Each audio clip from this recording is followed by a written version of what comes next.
Ross, what's up, man? What's good with you? Man, what's up? What's up? What's up, man? This is He Knows the Sport at Tom Ross TV, so hit that like, all right? You know what I'm saying? Man, and my biggest thing with today, and I felt like the reason why we had to go in is because why are people still apologizing for Terrence Crawford? Why is it blatant? Why is this thing where Terrence Crawford always has to get the benefit of the doubt? Why are people asking the question, did Terrence Crawford duck, or was he tired of waiting on Earl Spence? Are we really seriously asking this stupid as fuck question? My thing is, how was he waiting on Errol Spence? What does that mean? Waiting on Errol Spence, bro? If you are the fighter that you're supposed to be, then you're not waiting on Errol Spence. It's the way it's supposed to go. Errol Spence was Mhm. out. There was belts that was available. You didn't go get. Errol Spence had to come back and go get those belts. Now Facts. we can have an undisputed fight. Now that the fight is what they call inevitable, now all of a sudden you fight somebody for less money. Hmm. He's making less money than he would make with Errol. Hmm. So why is he fighting him? Because he Hmm. don't want to get that ass whooped, man. That's it. That's why he fighting him. He fighting somebody for less money. They talk about it's a career payday for Bud. Anything is a career payday for Bud. The most he ever got paid was $3 million. Facts.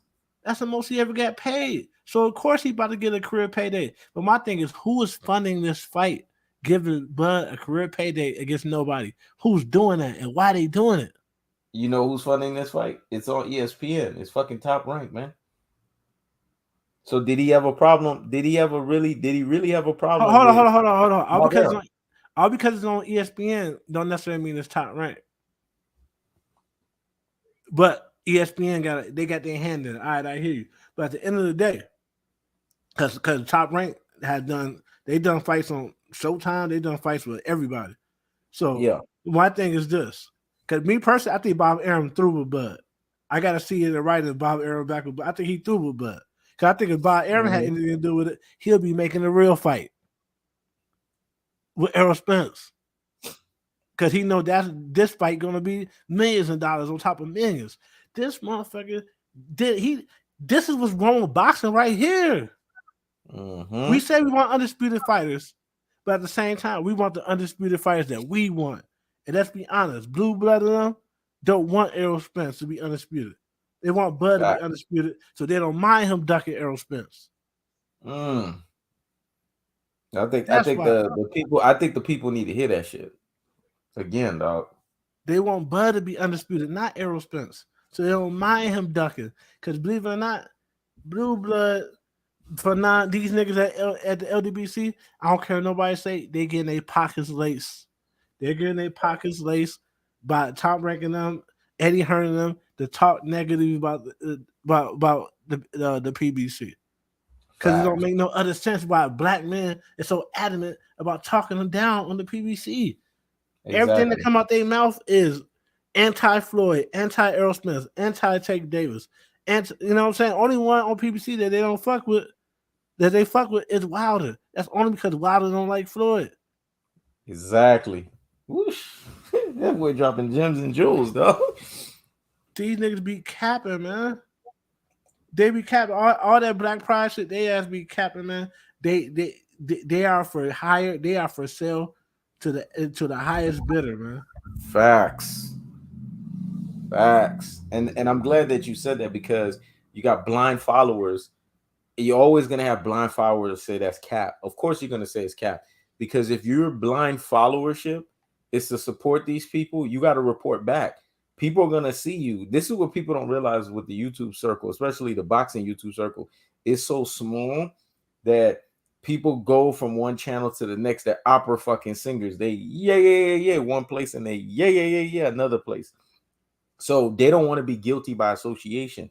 It's because they are beta by nature. They are effeminate by nature. They are weak individuals by nature. They are not even masculine. They are feminine by nature. They don't want to have to be the one to say, you know what? Yeah, I am standing on my two to say that I don't agree with what they're doing right now. Because why is there such an attack, like you said, on Floyd Mayweather? Why is Yeah. there an attack on Earl Spence? Why is there such an attack on the Charlos? Shit, when Jamal Charlo was going through his private shit with him and his woman, they tried to tie it to PBC and said, you see, it was something Al Heyman did. Right. Salutes to OG Flash. He said, speak on it. Terrence Doug Crawford. It was something that, Al Heyman did. What does Al Heyman have to do with Jamal Charlo's private affairs? What does he have to do with Jamal Charlo's personal issues? But you got blind followers that are not catching the titles. Why make a title and say, is Terrence Crawford ducking, or was he tired of waiting on Earl Spence? What the fuck is that? If you take a lesser opponent, what fight is bigger than Undisputed? You take a lesser opponent, David Anyensen. Again, another opponent that we don't fucking know like that. Who is dude, man? Is he a Marvel character? I mean, This shit, Black Adam came out. Is he part of the DCEU? I don't fucking know. nigga's an anti-hero, man. This nigga finna go fight an anti-hero, man. For a court, let's be honest. But y'all don't understand this. Y'all don't understand. When y'all hear 30% and another here, first of all, I think it was 65-35. But when y'all hear 70% and 30%, y'all automatically think somebody getting done wrong. Y'all not putting in the equation who do what and who people coming to see. Nobody coming to see Bud, man. Facts. Nobody don't go see Bud. Facts. They'll be going to see Bud for the first time because of who he's fighting. Bud's fights always flop. How the fuck he supposed to get more than 30%? Think about it. Just a business. The fact that he getting 35, that's generous. That's generous. The nigga got one belt that's not respected. The WBO. That's the least respected belt on the face of the mankind. It's a little bit better than a regional belt. The WBO belt holds no weight. Arrow only won it so he could say he undisputed. So this nigga got the WBO belt. His resume at 147 is trash. Cause all the names that he fought, the worst shit, Errol Spence already beat them niggas, man. So what is y'all talking about? Even Manny only got 40% with Floyd. Exactly. And that was Manny Pacquiao. That was because knocking he had him a out. namesake. Because he had a namesake. And I'm saying Manny Pacquiao had a namesake, and he only got 40 with Floyd. Blue Blood want undisputed. If Bud gonna be undisputed, exactly. If these niggas really want to undisputed, they wouldn't be giving Bud no out. They wouldn't be saying did Bud duck. They'll be saying Bud Crawford ducked Errol Spence point blank. Period. These were the same niggas that was questioning a PBC belt. So why, when a black man wants to have his own belt, it's questionable. So you won't question Mauricio Solomon that created a belt that basically said win, lose, or draw. It's a French fry belt. You can still be a champion. You won't question that. You won't question a belt that is a Ring Magazine belt, right? You will give all of these prestigious acclaim and fame to claim. But when PBC says they're going to do a belt, oh no, PBC need to go somewhere with that. That's garbage. Why?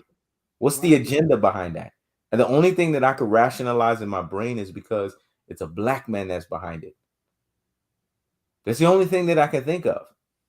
And once again, what we're dealing with in boxing is double standards that's associated with boxing. And it's not just from a aspect of the fighters itself and what they have to deal with, black fighters. It's also black owners. It's also black enterprise guys that are trying to sit here and take the sport to a modernized state. That people who are in an archaic viewpoint or one trick pony viewpoint of let it keep it boxing. They can't go past their minds. Just because you don't have the mindset of someone who sees the whole landscape or see the whole floor, that doesn't mean you got to be against people that see the whole landscape and see the whole floor. And that's the problem with people.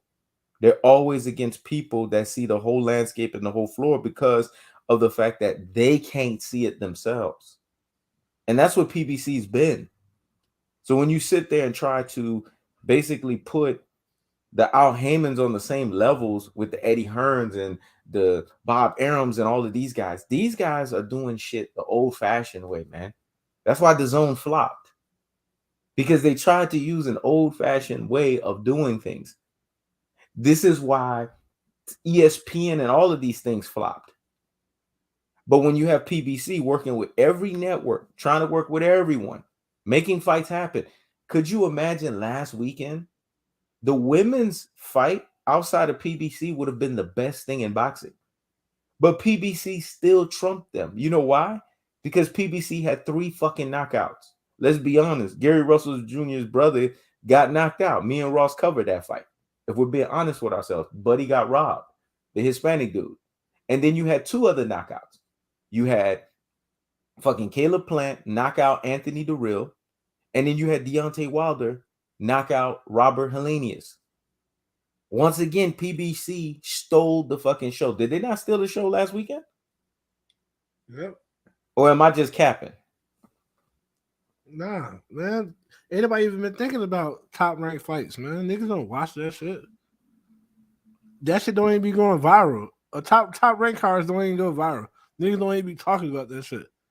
And that's why you got Devin Haney still saying, well, let's not act like there were 3 fights when he had 935K. Do you know why Devin Haney was even able to get that high of a number?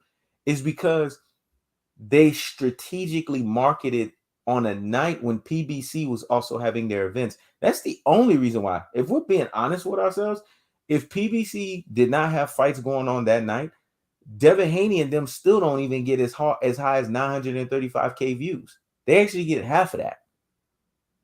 Nobody's gun-ho to watch Devin Haney fight. First of all, he has a boring style. Second of all, he is a far, far cry from a Floyd Mayweather.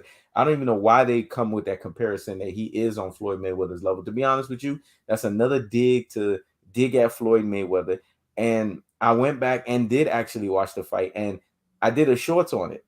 And to watch the shots that fucking George Kambosos was landing on him, I said to myself, man, if Gervonta Tank Davis is landing uppercuts on this motherfucker, he's getting knocked out. I said, if this is Shakur Stevenson in the ring with him, he's getting washed. They always apologize for survival level, mediocre type fighters. When you got elite fighters on the PBC side and Gervonta Tank Davis, Earl Spence, you got the Charlo brothers, they come in the fight. Man, their fights are electric. Let's be honest. The best fights this year in boxing was Spence and Ugas and Charlo and Castano. Name me 2 fights that are better than those fights this calendar year. I guarantee you can't name one. Yep. Aaron Spencer said, hey, man, I don't know who Evan Sani is. Everybody sees now who's holding up the fight. It's a duck, plain and simple. How you going to duck undisputed to fight a guy who really doesn't have a belt? That doesn't make sense. This is the fight that's supposed to basically showcase, when it's all said and done, when the dust settles, who is the number 1 guy at 147. And why are you having a fight in the calendar year of 2022? I thought Terrence Crawford was having issues with Earl Spence, and he was having issues where he didn't want to fight. But yet you have a side fight for 2022 on December 10th. That means you was willing to fight. You just wasn't willing to fight Earl Spence, man. Let's be honest. All right, he knows. So I found out who's footing the bill for this Terrence Crawford fight. So you mean to tell me this random company called Black Prime PPV is footing the bill for this Crawford fight, giving him his first 8-figure payday? The company was founded in 2022, and we have heard nothing about these people before all this. They came out of nowhere. I'm getting trill flashbacks with this Teofimo fight, boy. If you go to their website, they seem to be offering limited pay-per-view for club fights with absolute nobodies for $12. Their website is incredibly low budget. You go to their Twitter, and they have like 20 followers. Their Instagram account got like 40,000 followers, 50,000 followers, but those are probably bots, probably because they have zero engagement. These guys suddenly came up with the money to give Crawford an 8-figure payday. Who is these guys? Exactly. Am I the only one that think this shit is incredibly suspicious and weird as hell? This whole fight is a travesty to the sport and shame on whoever allowed this to happen. Bro, who the fuck is these people? Let's be honest, man. I haven't even done deep digging, but if I do deep digging because ESPN is involved, I wouldn't be surprised if Bob Arum is involved, man, behind the scenes. I would not be surprised. I just haven't done no deep digging outside of the Black Prime that you talking about. My Because thing it's is, why would interesting that Bob? they're using My thing is, ESPN. it don't make sense for Bob Arum to be in charge because Bob Arum at this point will want the Errol Spence fight, not this nigga. Is Bob Arum milked all he could get out of Crawford? He wanted to get his payday. This ain't no payday because these guys right here probably gonna pull a Triller and do the same thing Triller did to Teofimo Lopez and said, "Hey man, we didn't make the money we thought we was gonna make. We can't pay you." Who are these niggas? You know what I'm saying? Terrence Crawford taking this fight because he don't want to fight Errol Spence. Who is these niggas? Facts. It's These pathetic, man. out of nowhere, This is pathetic. This is pathetic. And what this speaks to is everyone needs to hold Terrence Crawford fucking accountable. It's ridiculous. So I'm gonna go ahead and let Ox get cooked, man, because I know he's busy right now, but I gotta let him cook because I know he's been wanting to cook too. I'm adding him onto the panel to do his thing because this is fucking ridiculous, man. Yeah. Hey, what's going on, everybody? What's up, Ross? What up? What up? What's going on? What up? How y'all brothers doing, man? Chilling, bro. What's good with you, man? Hey, man. Everything. Happy Friday to everybody, man. We just out here, collecting these ducats, man. And I look like Crawford trying to do a little something, but I listened to the live last night. I had to tap in with you guys again today because we got some history, man, together, going back from 2018. Us three, along with a few others that have, come and go and things like that. But like I said, it's always good to spin the block with you guys and put some input in. I appreciate you guys having me on the panel. This is a true travesty of what's going on. And what I like to let people understand is that, fights are not made overnight. And Bud is very deceitful. And what I've been trying to get people to understand over the past several years is this. I don't knock any man for trying to feed their family, you know what I'm saying? But I will continue to knock a man for his ethics, his integrity, his dignity. You know what I'm saying? Because those are things that can be held up, those are things that are subjective.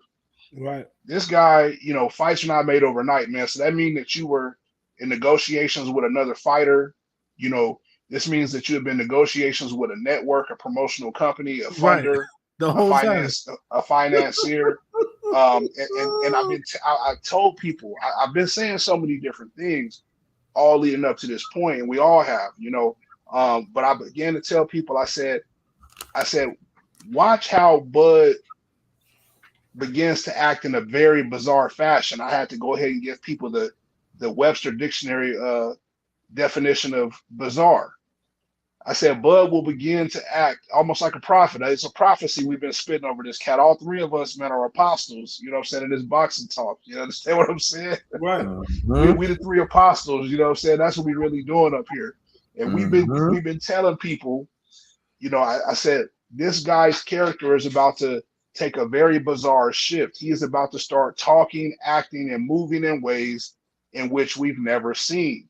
That's why you've never seen Crawford at no Tycoon weekend. You've never seen him coddled up under so many Hall of Famers. Right. You've never seen him, posturing in the media the way that he has, to where, people, it is very slick. And a lot of people have never been around folks from the streets, and it shows. Right. Bud is nothing more than than a slickster that you would find, in the street that doesn't do what you call square business.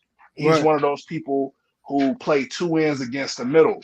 This is a simple manipulative tactic.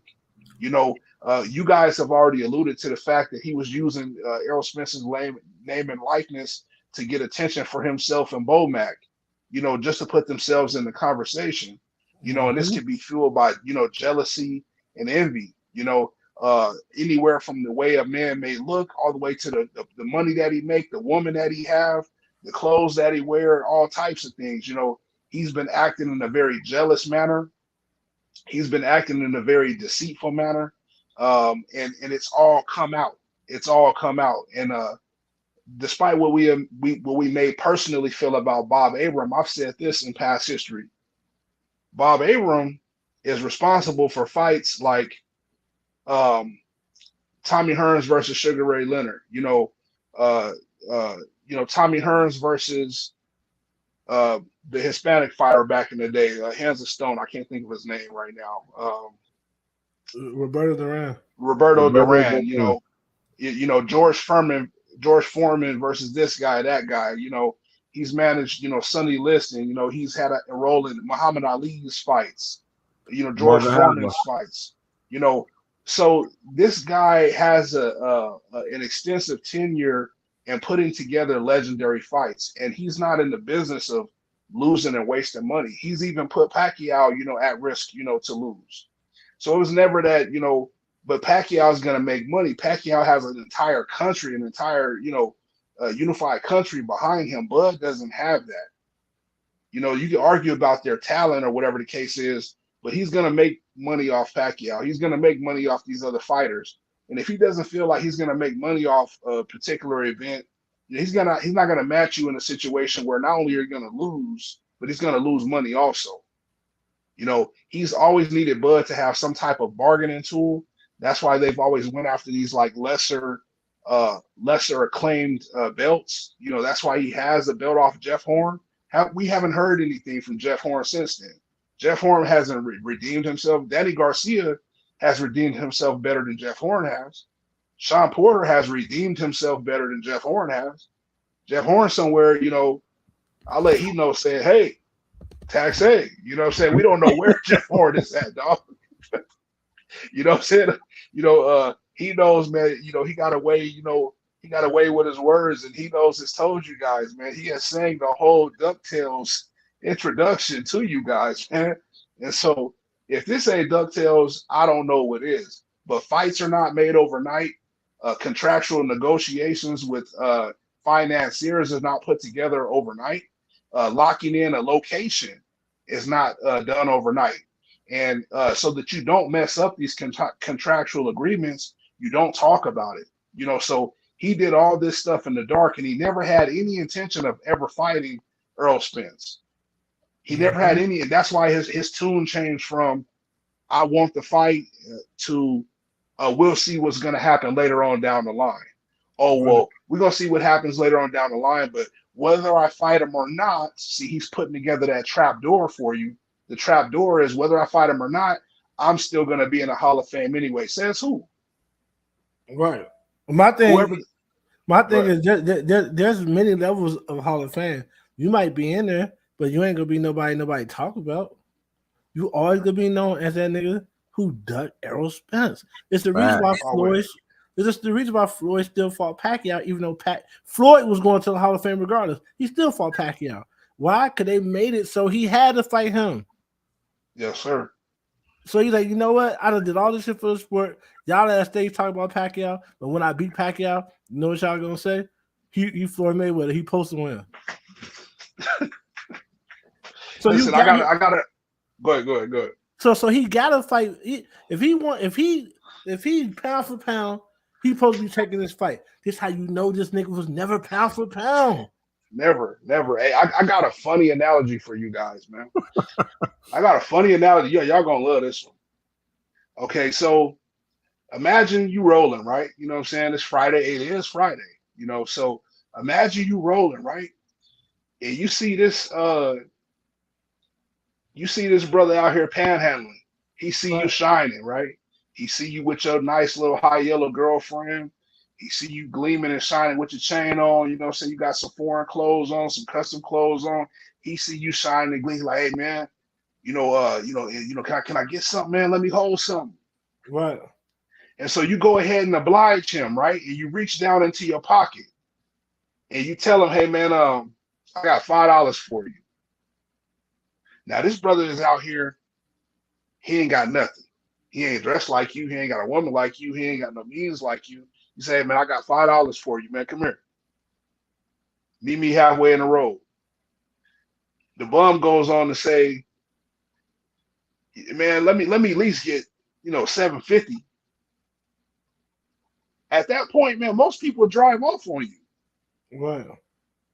You asking me for money, you pandering for money, you pandering for a paycheck, but you saying, no, come to my side of the street. Or you know what, let's go around the corner. I don't even want to come into the middle of the street. I want to go around the corner.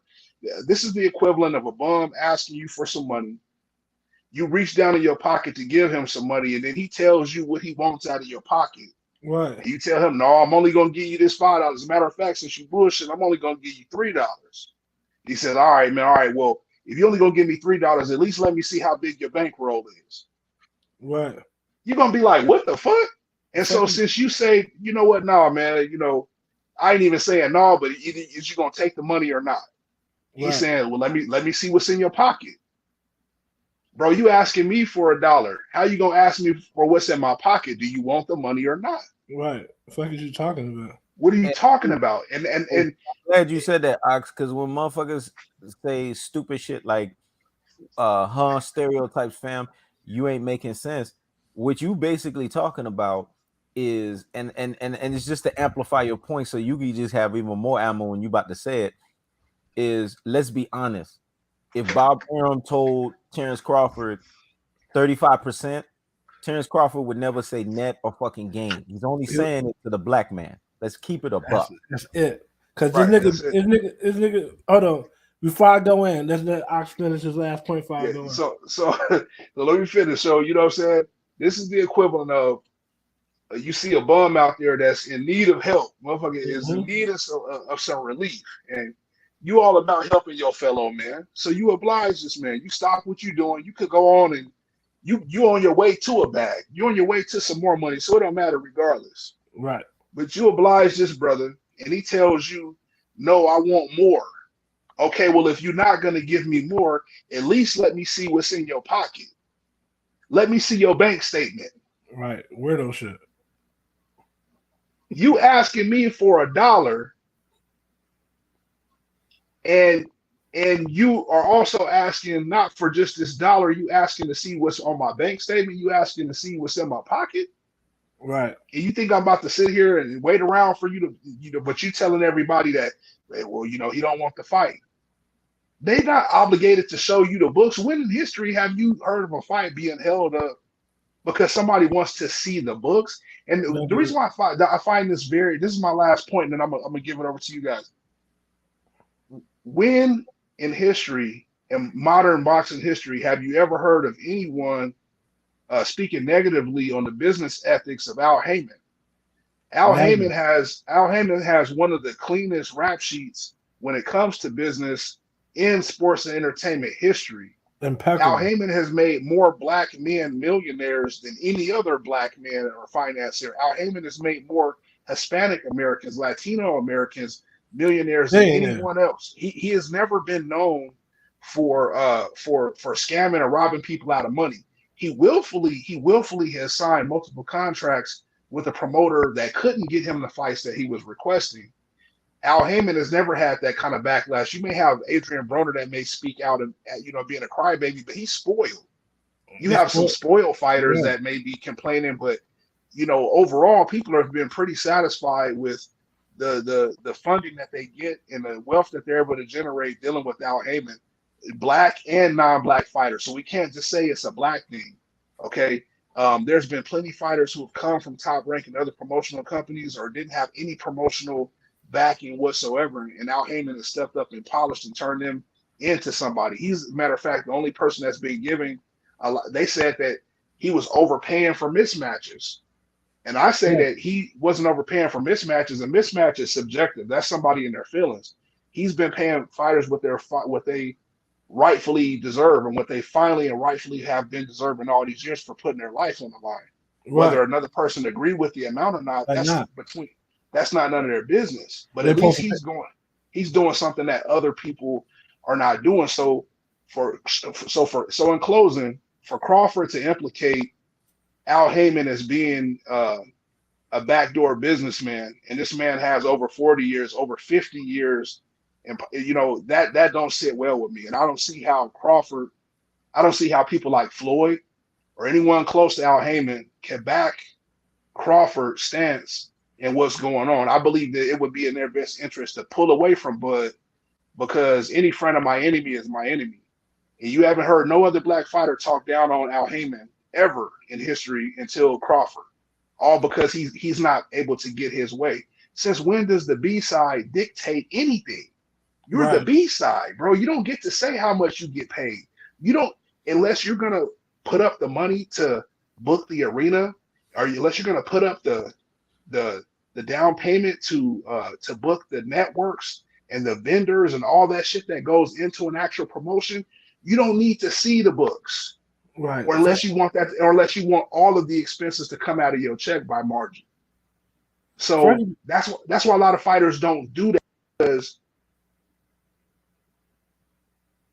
what happened?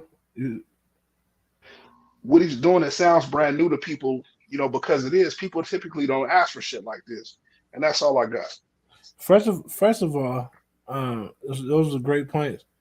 First of all, only the IRS can come up and ask you for your books, man, and the FBI, shit like that, like federal agents, nigga. Nigga, you don't need to see about books. You want to fight or not, man? The fuck are you talking about? We need to see your books. Let's be honest. This nigga only used to make it on a regular $2 million a fight, no matter who he fight. Where do you get off now? All of a sudden, you think you deserve more than that? Spence giving you more than that, but where do you get off thinking you could go to somebody else and demand more off the strength when you haven't been demanding more? Nigga been giving you scraps to put your life on the line, and you been taking it. Goofy as hell. Right. And now I don't know where they get these degenerates and rejects on YouTube that's telling Terrence Crawford, "Oh, you only getting 35%. You can't show up to no press conference. You can't show up to no interviews and nothing like that." First and foremost, when you sign on the dotted line, you're supposed to show up to all that shit, you dumb motherfuckers. First of all, these niggas don't know shit about boxing. They don't realize this. Even Floyd Mayweather took 35%. When he fought against Oscar De La Hoya, he took a low ball. He said, fuck it, I'm finna beat dude ass, and then I'm finna be the man. It's how you know Terrence Crawford is not that guy. How you pass up on an undisputed fight? Who is this dude you fighting? And how is niggas sitting back and acting like this ain't no big deal? This is a big deal. This nigga is ruining boxing. Just vacate the belt and let Spence beat somebody else's ass and be undisputed so he can leave. He's jealous of Errol Spence and don't want to be undisputed, so he holding shit up.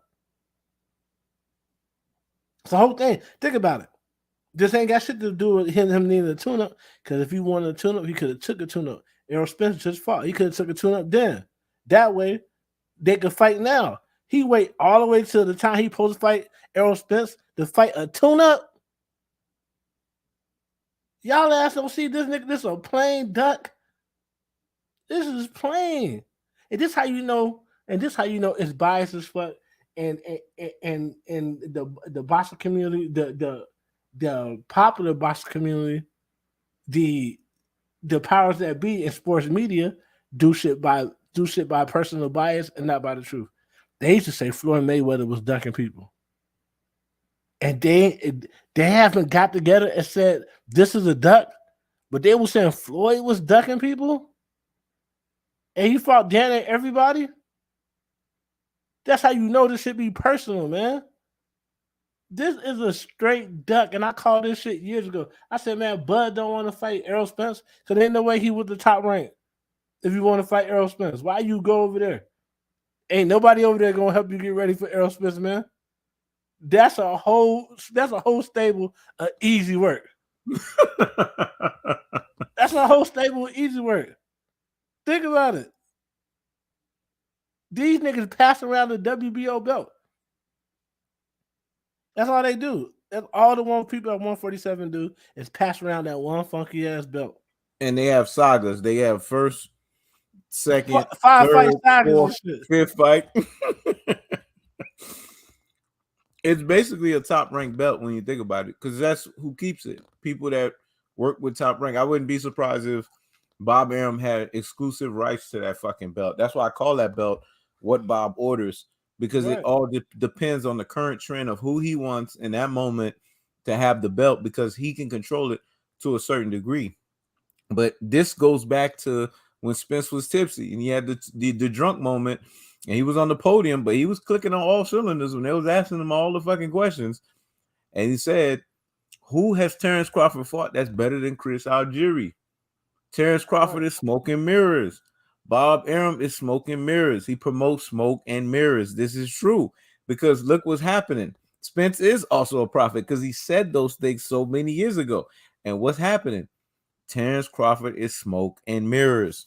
Bob Arum is smoke and mirrors. Look at how that situation ended up the way it did. It's pathetic, because every fighter that Bob Arum has been able to use as a sacrificial lamb, they've accepted their sacrificial lamb fate. But Terrence Crawford didn't want to accept his sacrificial lamb fate. And to me, that's funny, because one, it just shows you he had nervous energy all along. He didn't want to fight Spence, and he was using Spence as clout chase. Let's be honest. Every time he threw Spence's name in the pot was to promote his fight, because nobody was checking for him. There's only two good things that came out of Omaha, Nebraska: Malcolm X and Warren Buffett. Everything else that come out of Omaha, Nebraska is shit. It's straight up. That's why I'll see if I was Errol Spence, I'll see if I could file a cease and desist on Bud Crawford, that he can't speak my name. That he can't say my name. He could do whatever. He can't say my name, man. If I could see if I could do that. My name is my trademark, and he cannot say my name to promote his fights. Because at this point, that's all the fuck he's doing. That's all he's been doing, man. And the reason why I got a bad taste in my mouth is because we all wanted undisputed fights. And boxing keep robbing us of an undisputed fighter at 147. Ain't been one officially named one since Zab Judah at 147. Officially named one. Could they made it so you had to have 4 belts? It hasn't been one. Why? Because they robbed us. After Zab, it was supposed to be Floyd, but all of a sudden, we ain't paid the section fees on the belt, so we had to vacate those belts after Floyd beats 2 back-to-back undisputed fighters. How the fuck is he not undisputed? And then after that, it's all this shit, all this trivial shit, how they can't make an undisputed fight. And it just so happened it's when it's a PBC fighter. Every time a PBC fighter, we just now have, but it's not at 147, at 154, Jamel Charlo undisputed, right? But that's 154. But at 147, it's always been some shit with them trying to get an undisputed fighter. And it's always some bullshit. You speaking to intellectual for these simple-minded niggas. You got to say that shit simple. The reason why is because they know if a PBC guy wins undisputed, the credit goes ultimately to Al Heyman. They don't want that. Mm-hmm. Because if Floyd wins, guess what? You got to throw Al Heyman's name in the pot. Errol Spence wins, throw Al Heyman's name in the pot. They don't want that shit. They allow undisputed at 154, right? Because 154 is not prestigious like 147. It's not. Motherfuckers got to understand how this shit works. There's transitional weight classes in boxing. 147 is one of them. 160 is one of them. 175 is one of them. And then you got the heavyweights. All these other weight classes are just, potted, what they call that shit? powder cake fluff. It's puff. That's what the fuck it is, man. Right. It doesn't hold the same weight. It doesn't hold the same degree. It doesn't hold the same magnitude. So when you have an Earl Spence that's blocked and he's pushed away, now you can finally say his level of polarization is on par with Floyd. Because look what they just did. They fucked him out of Undisputed, man. That's what they did to Floyd Mayweather. Did they not do it to him? And right. Now they're doing the shit to Spence. And I didn't want this shit to happen to Spence, man. Believe it or not, I'm not one of them niggas that's a fan of one nigga and feel like I got to protect their legacy and I don't want the best for the next motherfucker. I never been like that. I was a fan of Michael Jordan, but after Kobe proved himself to me, I wanted the best for Kobe. It ain't had shit to do with Michael Jordan. If he would have surpassed Michael Jordan in championships, I'd have been like, man, salute. I would have been hating on him. But just the thing, man, I wanted Errol Spence to get that undisputed at 147. Because I already feel Floyd Mayweather's career is set in stone. Nobody will never surpass that. But somebody could equal it. They could parallel it. They could make a new standard of greatness. And I wanted Errol Spence to do that. These motherfuckers, they always say it's the fighters. It's not the fighters. It's the commissions. They pick and choose who they want to be undisputed. And those niggas don't even be cold like that. And not just the commissions, it's also YouTube. Because let's be honest, boxing's picked up over the scene the last few years because of YouTubers. And when you have YouTubers that the majority of them are, the pendulum swing is swinging one way where they're picking the inferior, the effeminate, the mediocre, the survival type of fighter, when they know damn well there's another guy that's superior, that's dominant, that is basically confident, and that is basically a resolute motherfucker, and they can pick him, they choose not to go that route. And that's just the bottom line behind it. Yep. So we could say what we want. We could call a spade, which is what we're doing right now. But this is where it really boils down to. So before I throw this alley to Ox, the point that I want to make on this shit is y'all got to keep that same energy, man. This is a fucking duck. And if you are covering boxing, if you're a media head and you're not definitively saying this after this, what is bigger than this fight? Name me a sport in boxing that is bigger than Spence versus Crawford. If you are a fight fan, I don't give a fuck if you like Spence or not. I don't give a fuck if you like Terrence Crawford or not. If you are all about boxing, this should be the fight that takes the sport over the hump. This is the fight that you want to basically be the lifeblood, the lifeline of boxing that we haven't had since Mayweather and Pacquiao. And I guarantee you, if people are saying Mayweather and Pacquiao was boring, even though they don't understand that the sport of boxing is a pugilistic sport, hit and don't get hit, fine. You have people that have that kind of mindset. You know, they like that Aztec warrior, Mexican come forward bullshit style. They want to see motherfuckers just punch each other's guts out and all that bullshit. Fine. If you like that style of fighting, it is what it is. But in the fight with Spence versus Crawford, this shit is going to be, that fight was going to be electric. It was going to be another Hagler versus Hearns 2.0 edition, but it was going to be electric nevertheless. Before Bud goes down, we would have saw him get into a hit me, I'm going to hit you back style before Spence would have split his fucking wig. But it would have been nice. But I'm going to be the first one to tell you motherfuckers, much as I like Spence, if Crawford would have beaten him, which I don't think that shit will happen, but let's just say that would happen, I'd be the first one to say, well, shit, Terrence Crawford surprised the shit out of me because I didn't even see this shit happening. But I would say it. There's nothing against me not saying something like that. But when I look at Terrence Crawford, I look at his makeup, and this is evident based on the way his makeup is showcasing itself right now. He does not want to fight. Look what he's doing right now. Look at the way he's acting right now. It's very clear. He saw what happened to Dennis Ugas. He saw Dennis Ugas was on the operating table for 40 plus hours. He saw that eye, man. He saw that psychological thing that Spence did when he put up that shark on Instagram and he came knocking down his door with the shark spear. That shit fucks with people psychologically. And then when Bud wants to go back and forth and run his mouth, Spence like, man, you ain't got time for all that shit. When the bell ring and I'm punishing your ass from the round one, then we're going to see who the fuck is talking. That shit fucks with you, man. When you know somebody's not gonna be right there talking back and forth with you, they don't want to even hear your mouth. They just want to fuck you up in the ring. And I think all of those same things psychologically played on Bud. And Bud is like, you know what? I don't want to be the next guy. Actually, I don't want to be the guy that really was smoking mirrors. I fought all of these bullshit opponents, and then this one guy comes. Because when people think of Terrence Crawford fighting Spence, they're gonna think of Terrence Crawford, the fighter he was, and all that. That's why you see Crawford always throw his record up. They're gonna remember that was the motherfucker that Spence exposed, and he didn't want to be part of that. If we're being honest with ourselves, right? Yeah, that's the thing, man. The problem is people are not keeping the same fucking energy, man. If the shoe was on the other foot, and if it was Crawford who had the leverage, and if it was Crawford who had the belts, and if it was Errol Spence that was holding up the fight, there would be issues. Niggas would say Errol Spence is ducking. We've seen this shit before. I don't know if it was Manny Pacquiao or if it was Bob Arum, but that camp was holding up the Floyd fight for years. The media made it seem like it was Floyd holding up the fight.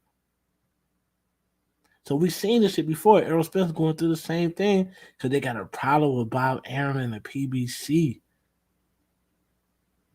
Don't know white man own that. So it's a problem. Why can't y'all get y'all this through y'all fucking head? There's always been racism and prejudice in boxing. Always. So any content creator that's telling you just keep it boxing is not keeping it 100. Because when you talk about boxing, baseball, and football, you're talking racism. Period. Basketball too. And basketball. Basketball's come around a little bit though. They used to throw fucking banana peels at Bill Russell. They don't do shit like that no more. But basketball not the same. Not like baseball. Baseball is fundamental. It's in the skin. It permeates the skin of baseball. Boxing and football, but boxing the most because boxing dates all the way back to fucking slavery when they had black people fighting to the death. And tennis and golf, because in golf, when Tiger started doing the shit he was doing, man, that was the first time I've ever seen a golfer become polarized. And they was waiting for something controversial to happen to that motherfucker. And then in tennis with Serena Williams, there's always this thing. Well, if she acts the way that Martina Navratilova acts, why the fuck would you want her to act the way that Martina Navratilova acts? They're not the same person. So all of a sudden, oh well, why is she wearing? Because she can't help the fact that she's a black woman and she just has a black woman shape. Because they were making a shit about her skirt. She can't help the fact that she has a butt. She can't help the fact that she's thick. She can't help that shit. That's her genetic. What they were doing is trying to focus on everything besides how great she was. That's how they were doing. But even that don't compare to baseball, football, and boxing, racism, because it dates back. The sport of tennis isn't that old. The sport of boxing dates all the way back to the fucking late 1800s. You know what I'm saying? So this shit is like it's American. How racism is American. Racism is like it's part of the rules of boxing. You know what I'm saying? So what Bud Crawford is doing, bro, he's helping the system perpetuate their racism against another man by doing this. So I got a real problem with this. Like, Bud is a real sucker to me for doing this, man. You should know he's a token Negro. He was under Bob Arum and he re-signed over 2-3 times over. That's a quintessential token fucking Negro. Yeah, but being a token Negro is one thing because there's a lot of token Negroes, man. A lot of niggas token Negroes don't even know it. Being a token Negro is one thing. Helping the system perpetuate racism and prejudice actually against another brother that's a stand-up nigga because you trying to get your way, that's another thing altogether different. I don't fuck with Bud. I don't honor Bud. I have no respect for Bud Crawford, man. That's real. That's the right frame of thinking. You know, like I alluded to earlier. For him to attempt to implicate any type of defamatory stigma to Al Heyman's name, it's a total stab in the back, especially to the black community. You know, you don't do your brother like that. Al Heyman he has been the total opposite of what a lot of other people have. He has a better reputation than Don King. Mm-hmm. Do that, pull that shit with Don King. But Al Heyman has made so much money so many times over. Man, these people don't have to rob you, bro. Right. These people don't have to rob you. And even if you felt like you weren't being paid your worth, there's a difference between being robbed and not being paid what you feel like you are worth. Right. But beggars can't be choosers. You're asking for a seat at the table. You know, you asking for a plate of food. You don't get to tell them, hey man, it's my gravy pot. I'm gonna give you as much gravy as I decide I'm gonna give you. And all you need to do is thank me until you get in position to whip your own gravy, until you get in position to have your own kitchen. Then you dictate how much gravy that you put on your plate. But you knocking at my door asking me for a plate of food. Don't tell people I didn't want to feed you because you wanted more gravy on your plate. You didn't want to accept the gravy that I gave you. Like, don't do that. Because nobody wanted Terrence Crawford. Let's keep it a buck. After he stopped dealing with Bob Arum, Terrence Crawford tried to send his services so many different places through Eddie Hearn, all these guys. Nobody picked his ass up. They didn't give a fuck about him. That's why he became a free agent. He didn't become a free agent off of his own strength and his own volition. Terrence Crawford don't even understand what free agency is. He understands how to be up under a certain type of person and get his little 3 million and he's good. Right. But when nobody wanted his ass, that's when PBC was like, okay, well, no shit. We tried to sign you over a few times. Now we're gonna give you the biggest fight of your career. We're gonna give you the biggest payday of your career. What people got to understand is Terrence Crawford is the black Canelo Alvarez. This is a Canelo Alvarez move. It is. This is some shit Canelo would do. You getting all the money in the world, you getting your biggest payday, but you're gonna duck. Only Canelo does shit like this. Yeah, this guy that he's fighting, man, was getting whooped by Josh Kelly. I don't know how he came back and won or whatever, but he's essentially, you know, a living punching bag. Like he's gonna stand right there. He don't have good head movement. He gets hit. You know, I don't see the fight going no more than 3 rounds. And like even if Bud gets him out of there in less than 5 rounds, it's like nobody's gonna pay to watch that shit. Like this is an unknown company. Like people have ESPN, people have DAZN, and people have Showtime. People not going out of their way to subscribe to this network. And I'm not knocking a black man for trying to go out on his own and find his own deal. But you already had a deal on the table. Yeah, I'm knocking that motherfucker. I'm knocking. Like, you already had a deal. I want Bud to lose, man. If Bud loses this, man, Bud not gonna lose this fight, man. Bud lose this cherry picking fight, I'm gonna laugh my ass off, man. This is gonna be the soundbite of laughing for the whole year. We've seen this before in boxing where motherfuckers do this cherry picking shit and then they get exposed. I hope this is the case. I hope that guy lands a good shot on Bud. Bud don't get up, but unlike Mean Machine, this motherfucker can just keep charging at Bud until Bud really don't get up. Because we know Bud can hit that fucking canvas. Because of the fact that he ducked Earl Spence on this Undisputed, I'm actually rooting for this guy. And I hope this guy shocks the world and beats Terrence Crawford, because that right there will be the funniest thing I've ever seen in my life. He actually deserves that for ducking. I just never understood and ducking Undisputed. I never understood how much leverage this guy thought he had with only having an IBO belt from Jeff Horn. Right, WBO belt, yeah. Like, and it's another thing too. Okay, so what? He's getting 8 figures, 7 to 8 figures from this company supposedly. Okay, so what? I'm gonna tell you another thing that's gonna happen. He's gonna have to take $1 million to $2 million of whatever he's getting and buy tickets to fill that stadium. He's gonna have to, because anybody listen. Nobody don't even know these people, man. Because at the same time, all fighters, not all people, but all fighters, like they buy a certain amount of tickets. Like they may get 10 tickets, 20 tickets, 100 tickets, all throughout the arena or whatever for their people, for their family, for a local charity. You know, they were able to kind of write off some of the money that they're going to be taxed on by buying and providing tickets. You know what I'm saying? And so they'll make it a business expense or whatever the case is. They're able to kind of get it back on the back end or whatever. That's why you hear about back end money. Some of that back end money is wrapped up in making a business expense in the form of buying tickets for a charitable organization and allowing folks to come to the fight. And they may sometimes even resell those. Like they'll buy a bunch of them and resell them or give them away so they could bring people to the event. And so they could also have some type of write-off on the back end. It's a simple business. And so it's going to be at home in his hometown of Omaha. And it brings me up to like my experience. You know, my son and I, we went to the Ugas fight, you know, back in April. And Jerry's World is obviously one of the more impressive football stadiums in the entire country, you know, really in the entire world. Like it rivals many other stadiums. It can seat up to 60,000, almost 70,000 fans at one time.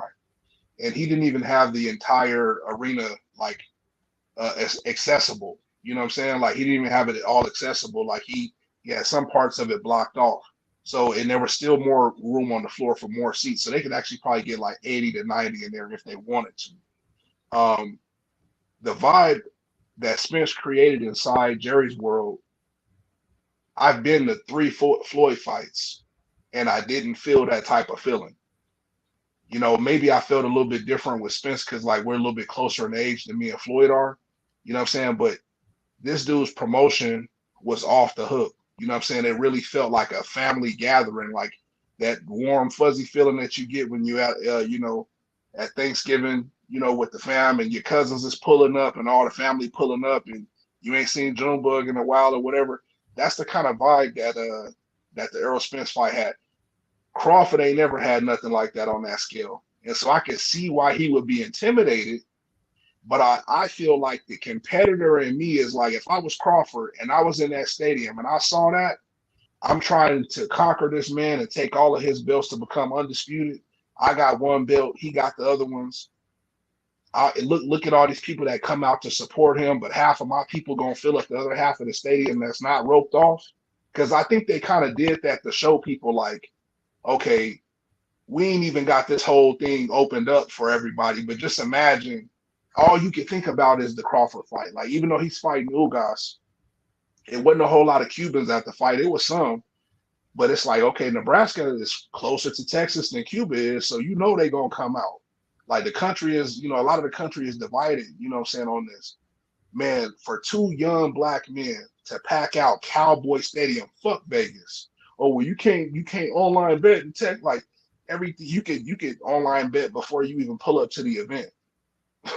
There's going to be a way for you to bet on the fight if it's that important. But a lot of people that are fight fans aren't tripping off betting. They want to see the fight. They ain't tripping off betting. Their satisfaction comes off of just picking who they may think is going to fight in the method. They're not tripping about putting up money. Mm-hmm. Dallas is a way bigger city than Las Vegas is as far as accommodation. So you got to debunk that theory. Like, oh, it's not enough hotels. Listen, man, if they can have a Floyd fight with a Hispanic fighter and have enough hotels in Vegas, they definitely can in Dallas. Yeah. And like it would have been an incredible event, especially if you're arguing about money. If you want more money, you should fight in the bigger stadium. Right. You know what I'm saying? If you want more money, you should fight on the biggest stage. Vegas is just tradition, but it's not the biggest stage, bro. Right. It's not the biggest stage that you could be on. If you want more money off the back end, the gate sales and pay-per-view, they fighting at Cowboy Stadium. Yeah, they got a brand new Raider Stadium in Vegas, but the Raiders ain't known for nothing. Vegas ain't known for no damn sports and shit like that or whatever. It's like, man, you got your own spot. Look at what Wilder is doing, you know, his relationship with the Barclays Center. That's the biggest stage for him on that side of the country. You know, but he got in when the Barclays, was built before or around the time of this latest Jerry's World, you know, stadium. And, you know, Wilder timed it up, you know, nicely and got a relationship with them going. And it's like, if you really that man, go beat that man in his backyard in front of his people if you really think you like that. I don't care if you're in front of your mama, your kids, whoever. You know what I'm saying? I don't care who I'm in front of either. I don't got to be in no special place to whoop your ass. Mm-hmm. I ain't got to be in no special place to whoop your ass to feel like, oh well, you know, the more the crowd may be like, listen, I'm gonna whoop your ass. I don't care what the crowd thinking. I'm gonna take the air out of the room. Look what Devin Haney did. You mean to tell me Devin Haney, what 130? He took the air out of the entire stadium in Australia. Mm-hmm. Little Devin Haney, and he ain't got power like that. He just got good, you know, fundamental techniques and skills and stuff like that. So you mean to tell me Haney can do it, but you can't do it? But ain't that he's not that dude, man. Haney went over to Australia. They was talking about his daddy wouldn't even be able to come to the fight. And I'm not even a big Haney fan like that. But you got to give credit when credit is due. Right. You got to give credit when credit is due. Wilder went over to Wembley to watch Tyson Fury and was willing to fight over there. But Fury had tax evasion issues over there in the UK, so Tyson Fury wanted to come over here and have him some American money. The nigga Fury always got some type of shit going on, boy. And right now, and that's another story. He banned from even coming to America right now. Him and his entire family. That's why they couldn't get his brother to fight. Let me Jake just Paul say and all this this real other quick. stuff. You always got Yeah. simple-minded niggas that always miss what y'all saying, man. Best fights in Yeah. Vegas. I'm not. Yeah. I'm not playing with you, simple-minded niggas no more. I'm looking at the chat and I'm saying, man, you always got simpletons. Always got Man. dumb motherfuckers that miss the point. They don't get it, man. That's the thing about it. I'm gonna break this down. Like I said, I don't want to go all over the world. You know, I'm just sharing context from the very beginning. I'll fight you, but I want to get a better split. So that's excuse number one. I'll fight you, but we got to do it in Vegas. That's excuse number two, the location. I'll fight you, but I need to see the books, even though I never took no classes in accounting and never asked to see for no books before. Yeah, I know I took a fight. Right. Even though this fight, no matter what y'all give me, it's going to probably double or triple what I ever have made my entire career off this one fight. Right. I still need to see the books though. Well, Although I don't bring a marginal enough amount of anything tangible to the table, I still need to see the books though. Right. And so like it's been excuse after excuse, and all the while you making these excuses, you cooking a whole nother fight up. Right. What people need to realize is this, bro. Oh, man. The reason why this nigga ain't want to do it in Texas because Sports Brotherhood is right. Jerry Jones is gonna offer $20 million to foot the bill on both sides to make sure everybody get paid to make sure the fight go along as planned. That's why the nigga ain't want to do it in Texas because then he can't complain about the money. This nigga is a genius when it comes to avoiding fights. Like it's no state income tax in Texas. Like right. Why the fuck you want to do it in Vegas? And niggas say the best fights are in Vegas, and that the best fights in Vegas is that most of the fights happen in Vegas. That don't mean they the best fights. Niggas don't think outside the box. But back in the day, motherfuckers used to fight everywhere. They used to fight in Africa, fight in the Philippines. Niggas would fight outside. Niggas be fighting everywhere. The only reason why Floyd made Vegas. Let's be honest, because Floyd did all his big fights in Vegas. Before that, nigga was fighting everywhere in Atlanta. Blase. Niggas fighting. And look at Tank. Tank's biggest fights be in fucking Atlanta. It ain't got nothing to do with Vegas, man. But it's because Bud is psychologically wanting shit in his favor. He's comfortable.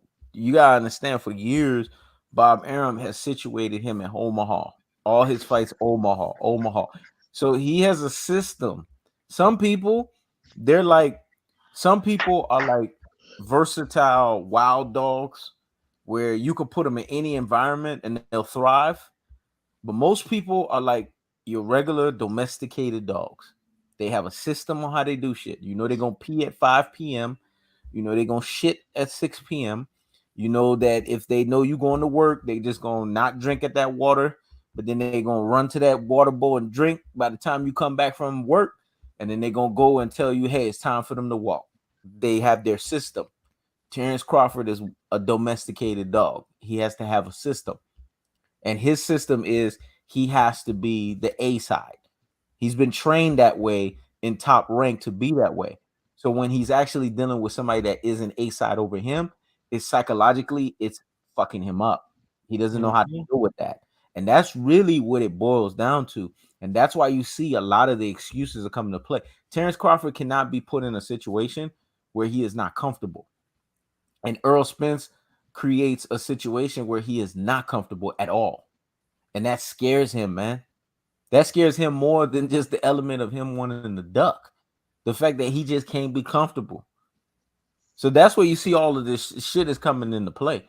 It's just the lack of comfortability. But when you are chasing greatness and you're wanting to be an elite fighter, you can't be comfortable. Floyd wasn't comfortable when he fought Oscar De La Hoya.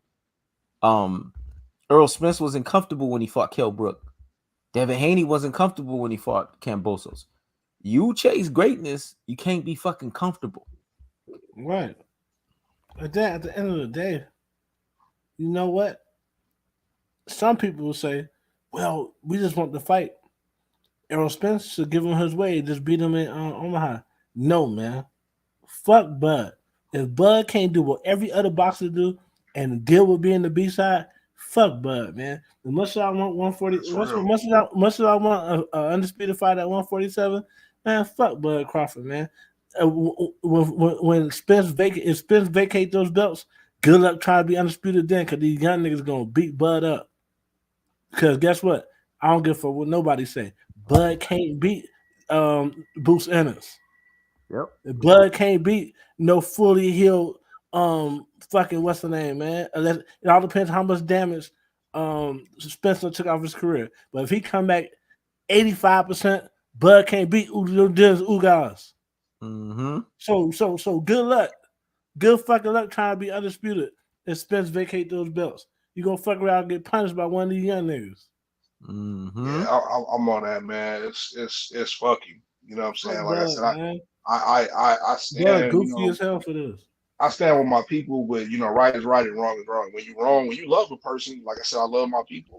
When you love a person, even your kids, your friends, you know what I'm saying, whoever it is that you got love for, you tell them when they right and you tell them when they wrong.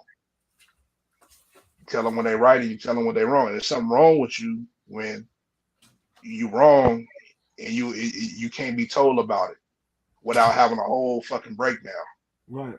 It's very selfish. It's very narcissistic. Like to have the notion that you can't be wrong, and that's what I'm seeing. Like with a lot of his fans, it's like it's exposing to me. You know, what I'm saying the psychology. A lot of people is very twisted. Like you just can't accept being wrong. Like I got enough confidence as a man, enough within me as a man. I can accept when I'm wrong. I'd rather be right.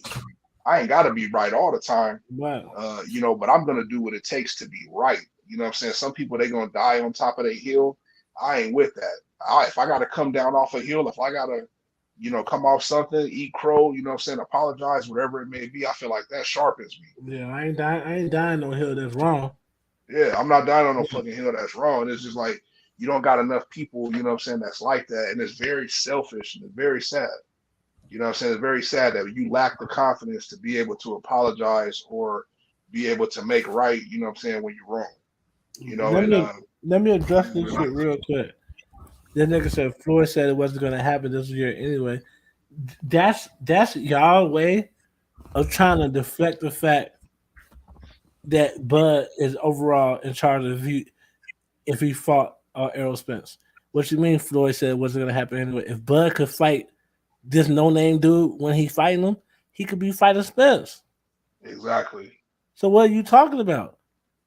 Floyd said that because Floyd know what we saying already. Floyd know 9 times 10 this fight ain't gonna happen, and if it is gonna happen, it ain't gonna happen this year because Bud ducking. Floyd know it's not.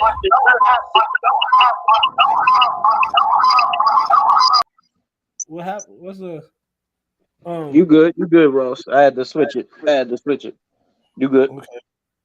Okay. So Floyd know how Crawford been moving. He don't want this fight. You supposed to fight Errol Spence, but we don't got no video of you in the gym getting ready.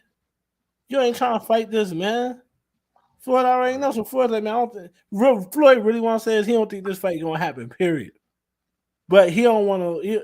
he don't want to shit on PBC or shit on Errol Spence like that. So he gonna say he gonna soften it up and say it ain't gonna happen this year. But really, to be told, anybody that know anything about boxing can already feel that Terrence Crawford don't want this smoke. They don't want it, man. We can see it. Boxers can see it. They don't want this smoke. I kind of wish Earl can sue Bud for defamation of character, man. You know, because this does involve finances and it is affecting his ability to actually earn, you know what I mean, based upon what you're saying. You know, this could devalue the asking price that Earl tries to fetch for his next fight. Mm-hmm. You know, because you're implicating that he's ducking you, you know what I mean? Like, and that's not the case. You're the one actually that has held up the fight and you're deceiving people. So like now you're influencing people to not buy my product based upon, you know, false allegations, a false narrative that you've been trying to, you know, peddle and pander. Right. You've created a false narrative that can affect my finances moving forward. I feel like he should, you know, he should be forced to either vacate that belt. I guess you can't force him to fight, or he should be sued. Vacate the belt or be sued. First of all, the motherfucking Boston Commission should have made this a mandatory fight. Yeah. It's a unification. Two niggas got all the belts. How could they fight somebody else, man? Right. That don't make no sense. Boston, think about it. Think about how easy it is for a nigga to be undisputed when they not black, man. Look how easy it was for dude. What the fuck is dude name? That's trying to duck Wilder now. He was talking all that shit, but after Wilder not do that ass out, now he don't want to fight Wilder. What's dude name? It was so easy for him to become undisputed at cruiserweight. It was so fucking easy for these non-black fighters to become undisputed. Like they don't have no fucking resistance. It was so easy for Canelo. Canelo ain't even truly undisputed.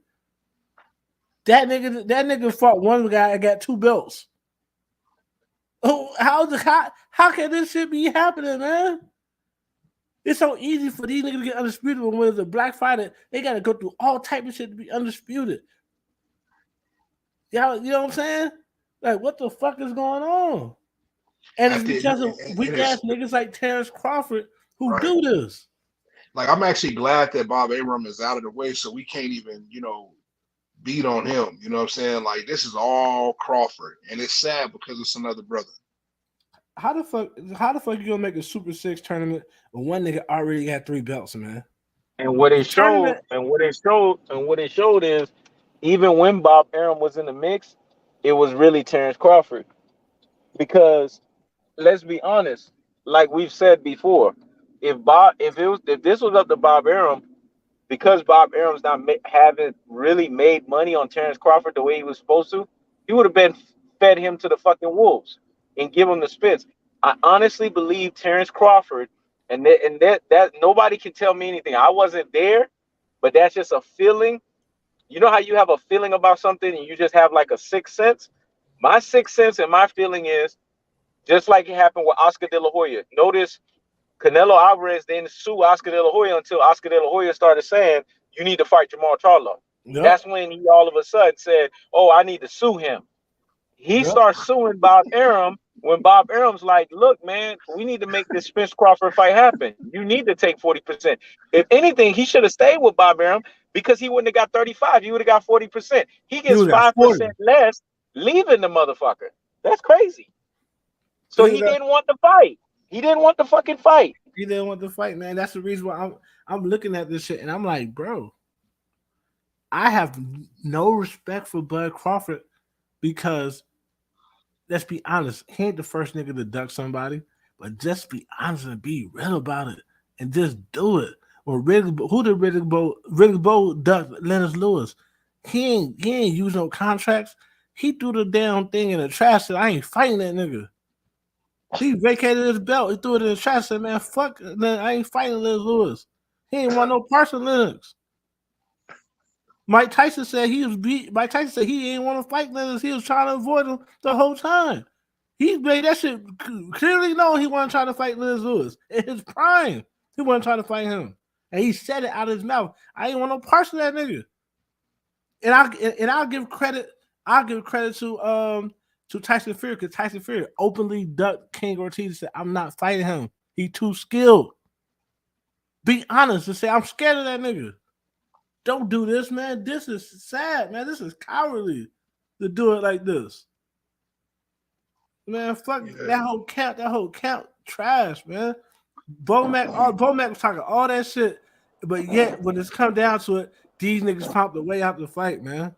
Yep. And there's three things. There's three things that's certain: taxes, taking the shit, and when the dust settles, we all are gonna know it, because the time is gonna reveal itself that Crawford ducked Spence. Those are the three things that are certain.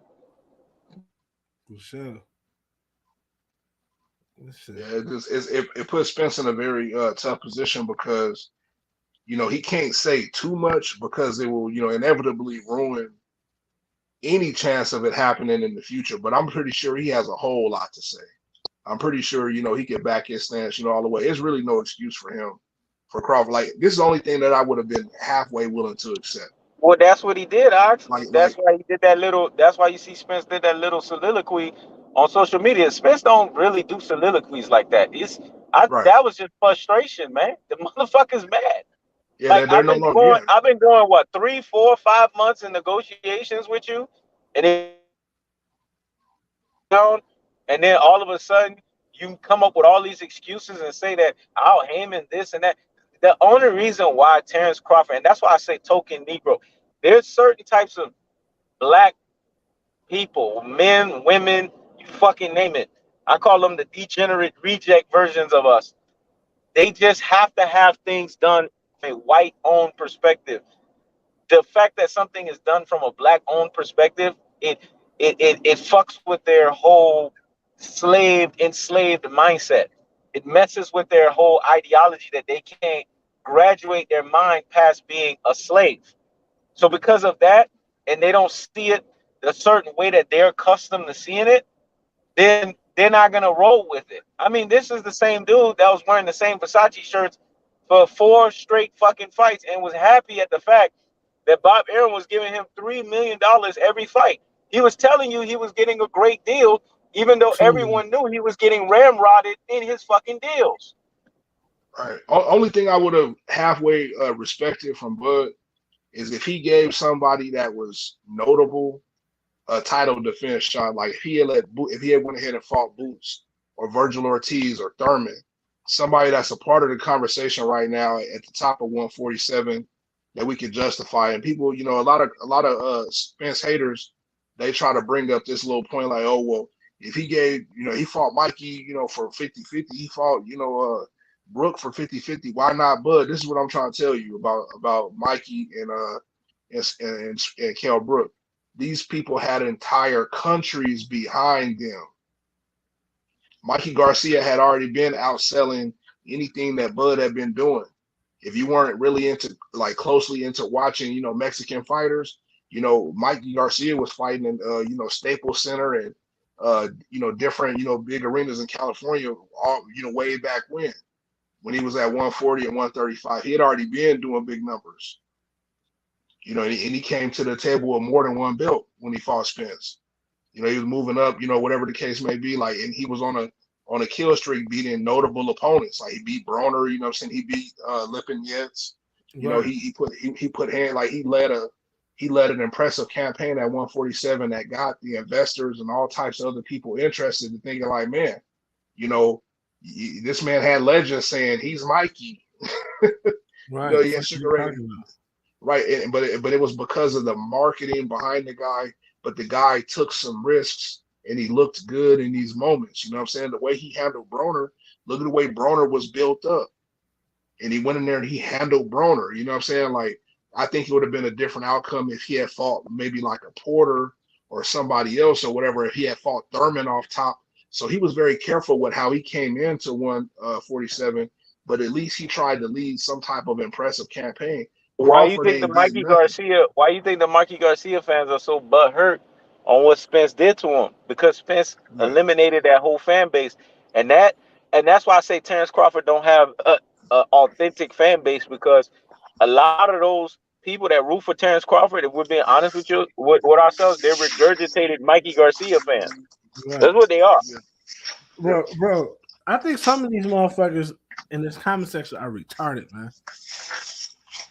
Dude said first he said make a Super Six. You can't make a Super Six when one nigga already got all the belts. He already winning the tournament. This the last round of the tournament. The Super Six already happened. One nigga don't want to fight for the championship of the Super Six that already happened.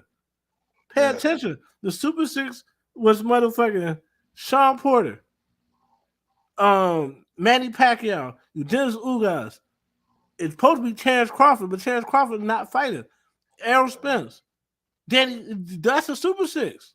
So some of these people ain't from the hood, man. Some of these people ain't from the trap, and it shows. And I'm not trying to glamify the trap or the hood, but this is what I'm saying. Like, you ain't never come in contact with a fiend, and you like, here, man, you know what I'm saying? I'll get you some food. And they turn down the food or the water because they want money to go buy drugs. Right. Like, you could have just ignored this person. He could have ignored Bud and just went up to 154. He could have just gave somebody else a chance or whatever, somebody that he know he can beat. No, he called Bud out. He said, I want that fucking belt. So it's like, okay, you going along your way. You see somebody in need or whatever. You try to give them a meal and they say, no, I don't eat that. Right. Like, man.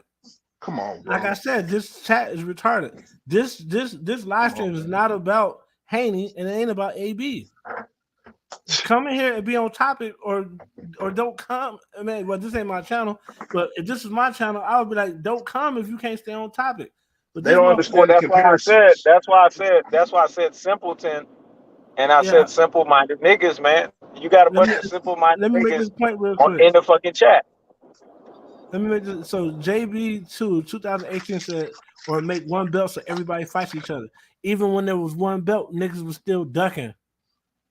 Motherfuckers was still ducking. Motherfuckers was saying shit like, I'll give you a title shot if you give me 33% of your purses for the rest of your career. Like how they did Joe Louis and shit. It was more corrupt when it was just one belt. It was black niggas that never got title shots because it was just one belt, and they could pick and choose who get title shots. So it don't matter if it's one belt or not. It don't matter if it's a Super Six. Niggas that's gonna duck is gonna duck. They even ducked in the Super Six. They was ducking Andre Ward in the Super Six, talking about they injured and shit. All of a sudden they don't want to fight no more when it comes to Andre Ward. Niggas was ducking because Andre Ward was utilities manning these motherfuckers up. They didn't like that shit. That one guy was just so good. This is the problem with boxing. And you find this synonymous. They don't like when it's one guy that's just so much better than everybody else. A lot of people that watch boxing, they have a parity mind. They want everybody to be just as good. That shit doesn't work. That's not even life. That shit don't even apply in life. That's why I don't understand why people have this mindset in sports. Nobody's fucking equal on any level. So when you see a motherfucker better than everybody else, it bothers people because a lot of people have this parity mindset because that's how they are as individuals. One nigga gotta be the baddest, man. One nigga gotta be the baddest. All this, everybody not equal, man. That's what people don't even understand. They lied when they said everybody not created equal. Some niggas better than some niggas at certain shit. That's just how it go, man. Point blank, period. Some niggas just naturally good at shit, man. At certain things. They not the same. When I on the ship, when nobody fucking me on chest, I don't give a fuck who they was. They was getting handled, man. They might have beat me once or twice, but if we played 10 times, I won 8. Some niggas is better. Some niggas is cold at basketball. You can't beat them. Yeah, I forgot about him demanding he held up the contract because he wanted a rematch clause. I forgot about that too. My bad. Right, you want a rematch clause, but to be told, everything he said about the contract, he didn't want any of it. He was just saying that shit just to hold it up. Because how you got to fight ready with somebody with a company nobody never heard of. 8 figures. You've been talking to these niggas for a while, man. And let's be honest, Bud Crawford. It was his ducktail strategy. It was his ducking plan. He planned this, man. When you see something happen, It didn't just happen overnight. It was something that he was doing as a fallback to save Oh, himself, man. That's why his new name is funny, Duck man. Crawford. His new name is Duck Crawford. Listen, man. Duck crawfish. At the end of the day, Nick, this is what niggas need to understand, bro. You can't be so much of a fan of a person when you ignore the fucked up shit, that they do that jeopardize the whole, like, everybody got fucked up shit they do, right? We not perfect. That's why I'm not judgmental of celebrities, but I'm judgmental of lack of integrity. I am judgmental.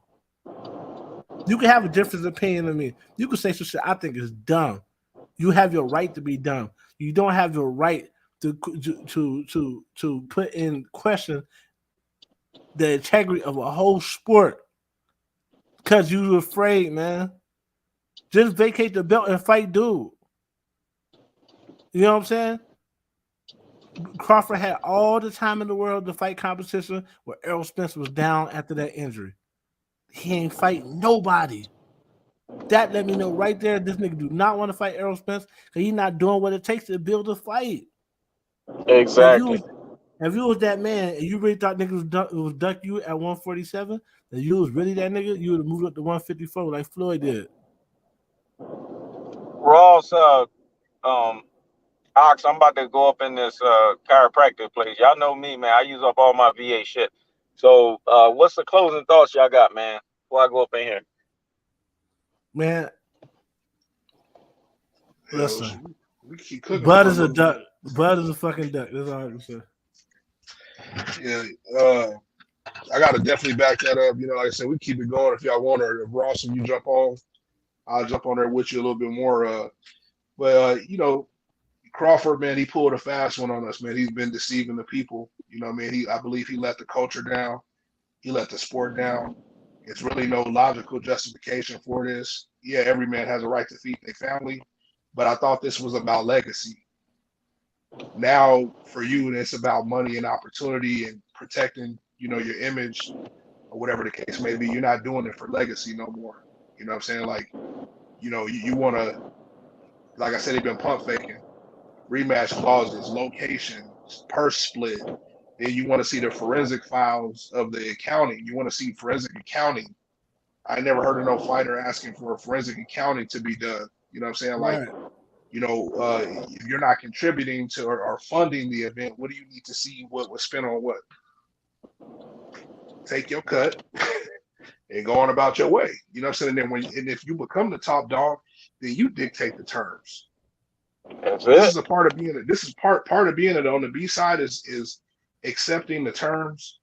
Part of what should motivate you to win the fight is so that you could be you know, in the part where you can, you know, bargain and negotiate certain things and you don't just have to accept terms. Like that's the whole point of fighting, to be at the top. Right. You want to be treated like the A side, but you're truly in the B side type of situation. You know, Exactly. and you know what? Just before I leave, if anybody want to go viral, it's a clip that you could probably repost. And I don't know if we could do something for this brother, you know what I'm saying? Because he's going through a hard time. Shout out to Steel Dog. He's been fighting off cancer. We're gonna continue to pray for him. And this Oh yeah, brother, like definitely. this brother posted a video pleading for Spence and Crawford to make this fight because he don't know how much time he got left. And Mm. he's a fellow, you know, YouTube personality who's been dedicating a lot of his time and energy to help promote all of these fights, but in particular the Bud and Crawford fight. And this man is literally fighting for his life, and this is the main fight that he want to see before he check out of here. And Wow. part of why I support his channel is because I want this brother to survive, you know, the ailments that he may be going through. And I want to see the fight, but I know how happy it will make other people to see the fight. And so, like, I'm let down in my own way, but I think about other people. And it lets me down. It breaks my heart that you got somebody out here. This dude, man, is pleading for this fight to happen. People are literally dying to watch this fight. Literally. Go to Spill Dog's channel and listen to what he said on his channel. edit it into your stuff and repost that, man. I don't know if we can get him some type of, GoFundMe or something like that going or whatever. But if it's anything that we could do for him, donate to his channel, his Patreon, whatever it may be. We got people out here literally fighting for their life or dying to see this fight, and Crawford pulled this shit. And it's for that single reason right there, amongst many other things. I don't have any respect for Crawford any longer. It's a straight up done, and that's all I got.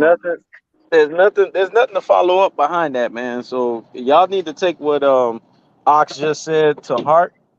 Ross, as always, it's been real. You did your thing. I have nothing else to follow up. I mean, how do you follow up behind that? But y'all be easy. Y'all take care and peace. We're gonna be right back at this shit another time, another day. For sure.